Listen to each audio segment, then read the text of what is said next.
रेणुका की शादी कुछ ही दिनों पहले शास्त्री नगर में हुई थी। रेणुका बहुत ही आलसी लड़की थी। वो दिन भर बेड पर सोती रहती या फिर मैगजीन पढ़ती रहती और घर के काम भी धीरे धीरे ही करती। एक दिन उसकी सास उसके पास आती है। बहू, आज बेसन का चिला बना दे, बड़ा मन कर रहा है। हाँ मम्मी जी, बनाती हूँ थोड़ी देर में। थोड़ी देर में? अरे थोड़ी देर में तो रात के खाने का वक्त हो जाएगा बहू। अच्छा मम्मी जी, तो फिर आप रात का खाना ही खा लीजिएगा ना। हे भगवान, कैसी आलसी बहू मिली है मुझे, हर काम को बस टालती ही रहती है। रेणुका दिन भर बस आलस पना ही करती रहती।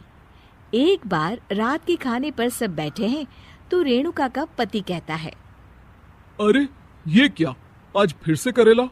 रेणुका, हफ्ते में तीसरी बार ऐसा हुआ है कि करेला बन रहा है। कुछ भी बना लिया करो। अरे इतनी सारी सब्जी मिलती है मार्केट में। हाँ, पर अब कौन मार्केट जाए और सब्जी लेकर आए, इसीलिए जो था घर पर वही बना दिया। बहू, फ्रिज खोल कर देखती तो पता चलता कि सारी सब्जियां रखी होती है, पर तुम्हारा आलसपन खत्म हो तो तुम्हारी नजर जाए ना। विशाल कमरे में आकर रेणुका से पूछता है, रेणुका, मैंने कहा था तुमसे कि मेरे लिए रुमाल ले आना। मेरे सारे रुमाल खराब हो गए हैं। तुम ले आई क्या? आज नहीं गई, कल ले आऊंगी।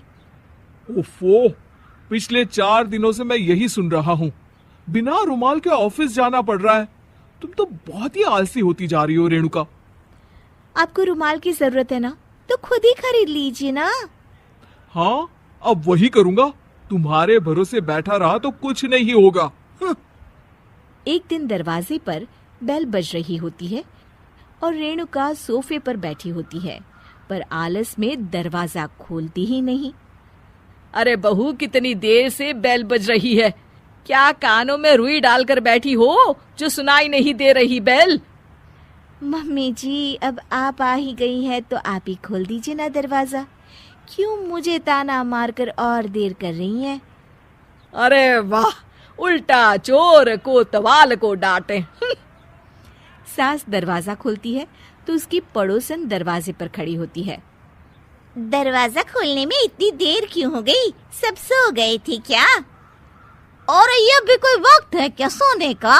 हाँ?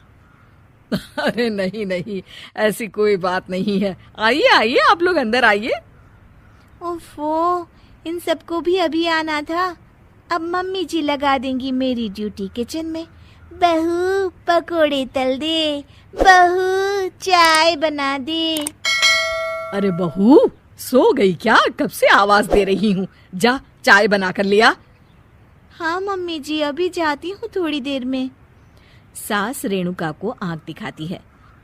मतलब थोड़ी ही देर लगेगी चाय बनाने में, अभी ले आती हूँ, बस झटपट।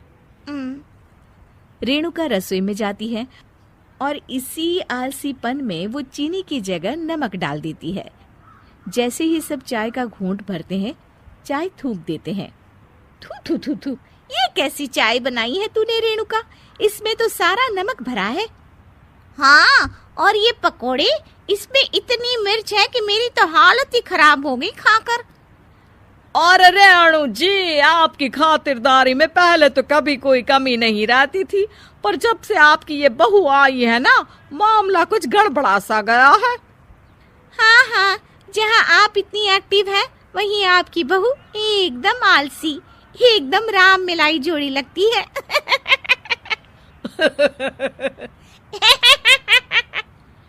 अच्छा जी, चलते हैं अब। नमक वाली चाय पिलाने के लिए बहुत बहुत शुक्रिया। सब वहां से चले जाते हैं। अरे तूने तो मेरी नाक ही कटा दी बहू।